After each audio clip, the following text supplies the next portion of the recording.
Well, thanks for joining, Ethan. I think you've got the first couple items. I'm going to kick us off here.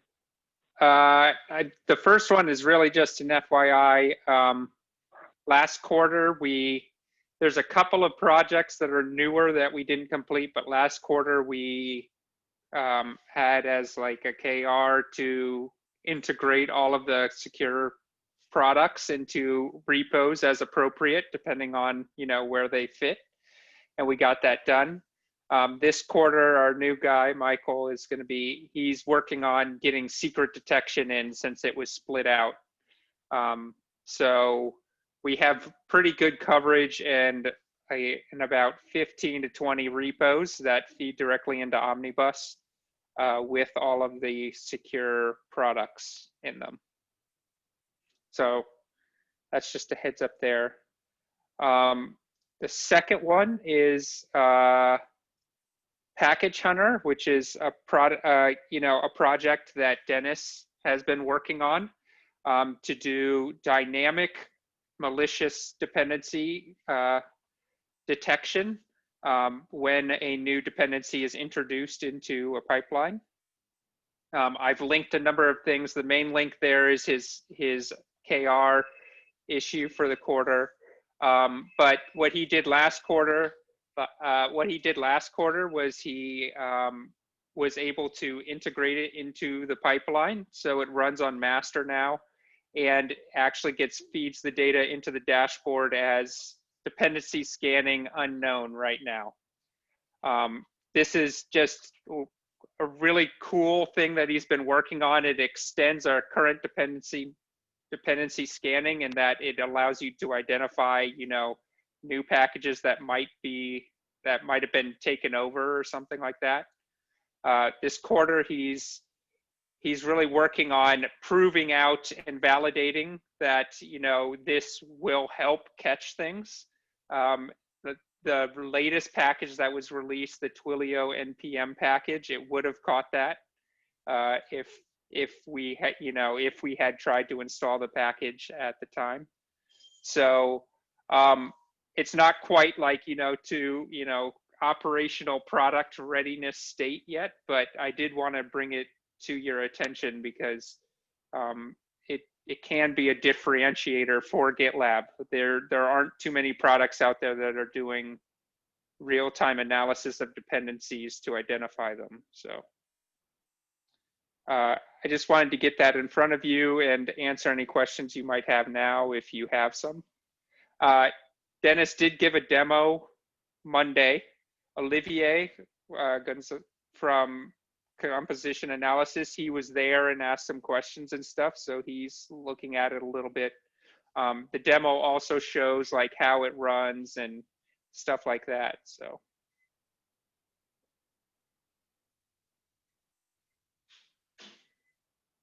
yeah, I know that I just sort of threw that all at you, but are there any questions at the moment? If not, both me and Dennis are available to, discuss it further and give further demos if you're interested.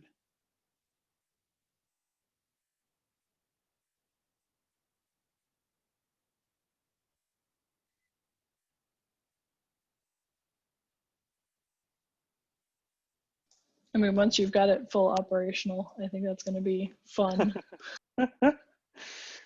So like I said, this quarter, we're sort of focusing on validating it. We do know that especially if things are making like outbound calls, network calls, that it definitely works.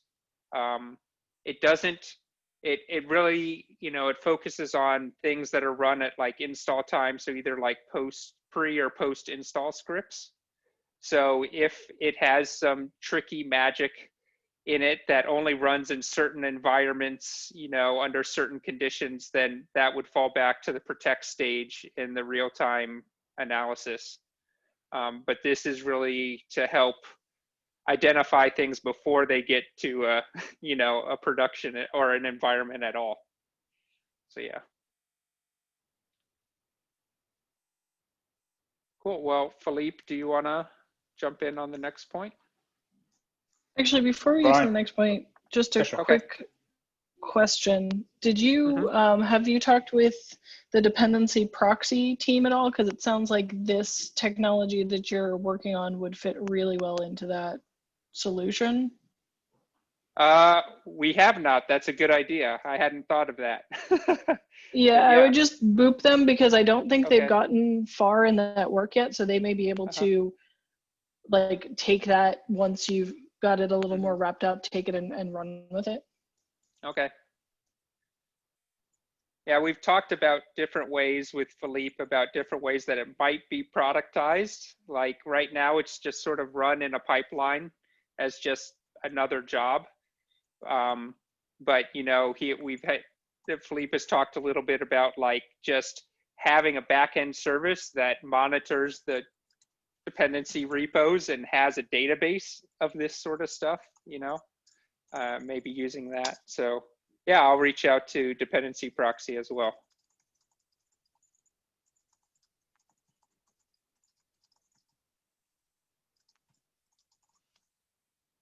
I'm adding one more issue to the discussion at the bottom of the thread here.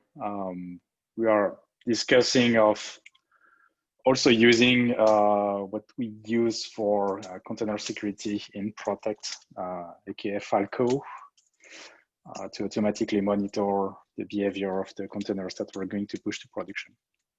Not sure we're going to be able to dog food because we're not using any GitLab managed apps to deploy to production, at least the GitLab project. So it might be the vanilla version of Falco, but this is something that we're going to explore in the coming weeks or months. That's definitely on our radar. So everything that will not be caught by package enter might be caught afterwards by this behavior and time monitor. Yeah, so thanks for that update. That's great to know.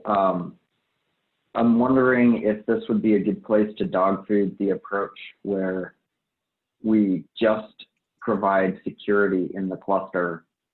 I mean, you mentioned that we're not deploying to production, but can we just use GitLab to manage Falco and Cilium or whatever other security tools you decide to use and nothing else? You know, and still let that deployment happen from another source, because that was one of the goals that we were pursuing earlier. It seems like this could be a good place to dog food that. Yeah, so actually the missing piece in there is not actually how to manage Falco on or how to set up Falco in the GitLab instance, but more like how do we manage the alerts that Falco will raise. We're going to have a lot of alerts, especially when we restart, because we have no idea of the behavior, the expected behavior of the application. So we expect to have a lot of false positives, and we need something to manage all of this. So I guess for me, the missing part here would be a way to gather all the alerts in a single place. Could be a dashboard or something like that, but at least having this ability to triage all of this and manage that pretty much like vulnerabilities, but it's not exactly the same because this is more real time than what we would do with vulnerabilities. Yeah, so we've been working on an alert dashboard to do that exact thing. I don't know if you've been following this at all, but we would love to get feedback. So I was not aware that this was under consideration in the security team. The individuals that I talked with seemed unaware of it when we reached out, but it's a big team. I'm sure I just reached out to the wrong group of people. So if those discussions are happening, I would love to be a part of them. We're working on a dashboard to help triage those alerts right now. Awesome. Yeah, we haven't reached out to you because this is just from this week. We're just starting to think about it.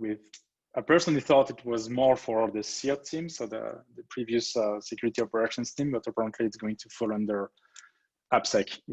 Correct me if I'm wrong there, but we have someone that might work on that very soon, right? Well, I think like when it becomes operational, real-time analysis will be under CERT because they'll be the ones consuming, but it will be a partnership. The proving, you know, finding what works for us, trying things out, are probably going to be a partnership between AppSec or Sec Research and CERT. It'll be a cross-team sort of thing.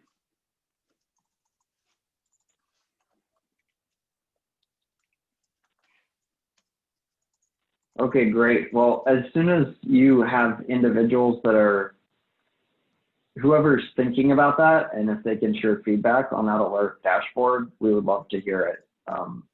Please connect them with me, or either send me their names, or they can just schedule a meeting on my calendar, whatever's convenient. Will do. I'm sorry. Yep, I Thank you. was typing too fast for CERT. SIRT. No worries. We don't want to be in this position where we think it's going to be CERT and CERT think it's going to be AppSec, and at the end of the day, no one is actually doing it. So we'll make sure it's going to happen, whether if it's AppSec or CERT. Okay, great. Yeah, thanks for that update. Cool. I guess the next one's mine. Just kind of a question. The AppSec office hours, are those still a thing? It's on my calendar. I imagine that because it auto records, there's at least a couple of YouTube videos of just me popping in and then immediately shutting my camera off for 4 minutes. I was just curious, Ethan, is that something your team is still holding or not? Well, within security, they sort of changed it to be like a security department office hours. So is it on the team calendar? Because like it's off of my calendar. So. I don't even know. Sometimes stuff that doesn't alert me enough, I may have copied to my own calendar, but I didn't think I did. Oh, maybe I did on this one. Okay, so is that? Okay. I think so. Yeah, that's what I did. We actually don't have it every 2 weeks anymore. With that said, that's a good data point to know that someone is joining, and maybe, like the idea was that what was happening was like each team was having their own office hours and no one was going to any of them. And so as a department, we were sort of like, well, why don't we have like a security office hours at some point? But I need to figure out when the next one is going to be. I know it's less frequent. But with that said, like, if there's like, particular questions or something like that, please pop into the AppSec channel, and we can always engage from there. If we need to have a call, we can do that too, Yeah, it was actually quite the opposite. I was using that as, I know we had some really good feedback from your team when there was a light agenda in the past. So I was more sort of joining to hear what the questions were and be available for any feedback or questions from your team. I guess hilariously, if that meeting got deleted, the Zoom certainly still works, as does the auto record. So that's interesting. Okay. I mean, it was just deleted off a calendar, so maybe I need to go into Zoom and delete it. If I scheduled it, it should be in my calendar. Maybe I can just delete it. I think it's me. Oh. Ethan, sorry for that. Okay. I can't. If I search for it, I can see something in the Protect stage calendar.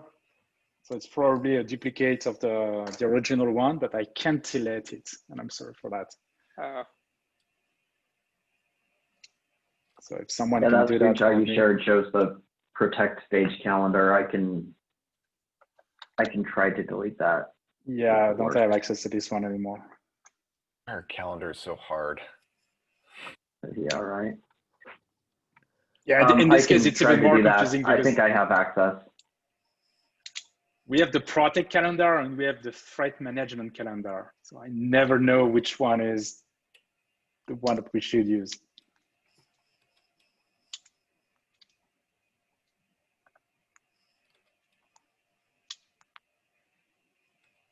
Cool. I guess, Sam, looks like you got the last one. All right.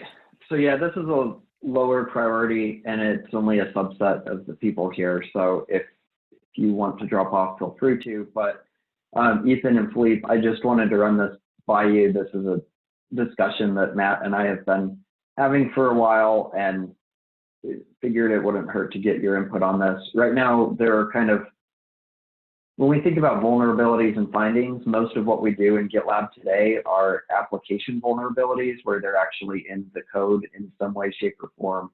You know, we're finding things that a developer needs to go fix. So whether it's a SAST scan or a dependency scan or what have you, those are, you know, those are typically things that we identify as part of a pipeline job. The vulnerability is actually in code that's in the repository, and it's a developer that needs to fix the problem. On the other end of the spectrum, we don't really do anything around this today, but you know, there also are vulnerabilities that belong more with an infrastructure type team, things that you would find with a network port scan against your production environment, or you know, perhaps a misconfiguration in the system operating, you know, the operating system of your, you know, production server. You know, those would typically belong to an infrastructure team rather than a developer team to fix. What we're trying to figure out right now is there's a gray area where some vulnerabilities might be discovered in a production environment. For example, if you run a DAST scan against code in a production environment and get some results there, you know, what do you do with those findings? Do you route those to the application team? Do you route those to the infrastructure team? You know, where do you surface those up in GitLab? And would love to hear your unguided thoughts on that. Well, I guess I would always have them in the security dashboard. The problem is that different teams might function differently, you know, like if it's true full DevOps, then the developer would want to see it, right? Because they might probably are in charge of their own environment. Whereas like, you know, if there's more of just an operations team, they might have something different. I don't know, I was looking through the interface now and I'm wondering if maybe there is some space in the environments under operations, like environments, like if you, I don't know exactly how it would fit in there, but you could possibly, you know, have a tab like security tab there that allows you to see the different things that impact each environment. You know, that might, you know, that would, to me, that would more closely reflect where, you know, what, that it's actually running somewhere and you're vulnerable, you know. It doesn't get lost in just the application stuff, which might not even be, well, I guess the application does master, but yeah, I mean, here at GitLab, we push into production on a relatively frequent basis. And so the vulnerabilities that you find in master are almost, you know, fairly safe to assume that they're identical to the ones in production. Not all customers operate that way, you know, and some have even years of a gap between that event where they push from master into production. And so there can actually be a pretty large discrepancy in what you find between the two. That makes sense down at the project level or even group level, like to put it in with the environments. What about when you bubble that up? You know, if you're wanting to see things across your instance of that nature, how would you present a higher level view?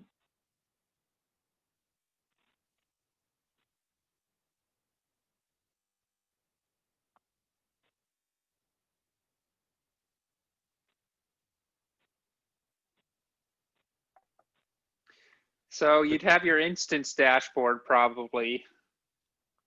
I'm just wondering if like,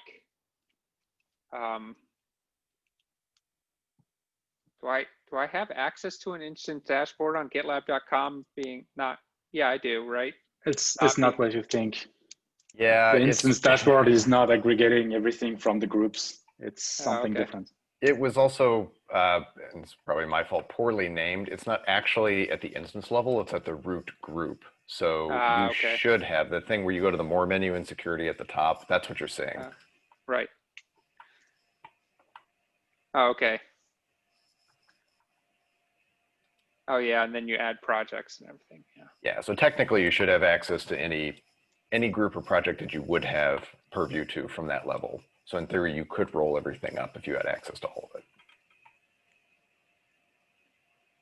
Well, I'm wondering, so you have here, you have like a security dashboard, vulnerabilities. I'm just wondering if you can like, you know, I don't know if like on the left-hand side, if you had like environments as well or something like that. I don't know how you would do it, but like there would have to be some way that you could differentiate something that was identified or is in, you know, actually running as opposed to what's, you know, and without changing too much of sort of the GitLab nomenclature and sort of expectations, like you know, building something around those environments, or you know, I'm not sure. Seems to me the best way to go. What do you think, Philippe? Yeah, that makes sense. Trying to match that with the current process that we have, because right now, if we have a bug report in HackerOne, for example, on something that is related to the infrastructure, that would land definitely in the GitLab project first, and then we would investigate and eventually create some more issues or some more merge requests in various projects linked to that.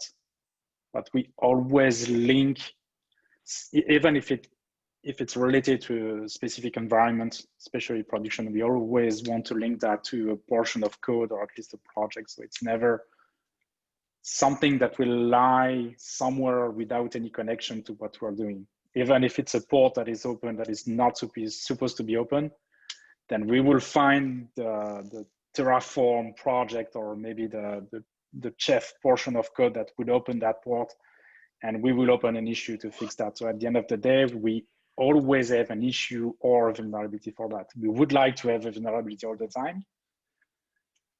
That's why we are testing this bulk import, but it's a kind of tedious process. Like yesterday, we had someone reporting something that was brought to our attention. That was a problem with TLS. And the first part of the workflow is you need to open an issue. So this person is opening an issue, then we will create a vulnerability based on that issue. We're going to link that vulnerability to the issue. So we're going back and forth in the process instead of, you know, going downstream from a vulnerability. And I know we're going to be able to create vulnerabilities directly very soon, but I still have the feeling that the process is a bit more complex than it has to be. With this duplication of vulnerabilities and issues, that's not easy. But yeah, we want to have everything. Yeah, that makes sense, because that's the only way to have metrics. So.